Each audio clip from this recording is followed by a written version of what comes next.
अस्सलाम वालेकुम। आप देख रहे हैं की न्यूज एचडी। मैं हूं हारिस अली शाह गिलानी। चलते हैं आज की हम खबरों की तरफ। रुक करेंगे साहिवाल का हड़प्पा टी10 क्रिकेट टूर्नामेंट शानदार अंदाज में इख्तिताम पसीर हो गया, जहां रॉयल जिमखाना साहिवाल की टीम ने बेहतरीन खेल का मुजाहिरा करते हुए ट्रॉफी अपने नाम कर ली। फाइनल मैच 110L और रॉयल जिमखाना साहिवाल के दरमियान खेला गया, जिसमें रॉयल जिमखाना ने शानदार फतह हासिल की। टूर्नामेंट के मेहमान खुसूसी additional commissioner coordination doctor Saifullah Bhatti थे, और इस मौके पर assistant commissioner general Ghulam Hussain Bhatti, controller इम्तहानात साहिवाल बोर्ड डॉक्टर नवीद अजमत भी मौजूद थे। डॉक्टर सैफुल्ला भट्टी ने खिलाड़ियों में इनामात तकसीम किए और कहा कि खेल नौजवानों को मनफी सरगर्मियों से बचाकर मुस्बत सोच, नज्म ज़ब्त और टीम वर्क को फरोग देता है।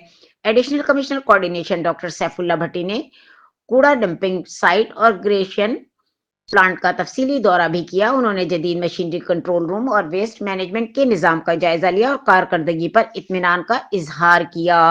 डॉक्टर सैफुल्ला भट्टी ने अमले को हिदायत दी कि जदीद टेक्नोलॉजी के जरिए सफाई के निज़ाम को मजीद मौसर बनाया जाए, ताकि शहर को साफ सुथरा और माहौल को आलूदगी से पाक रखा जा सके।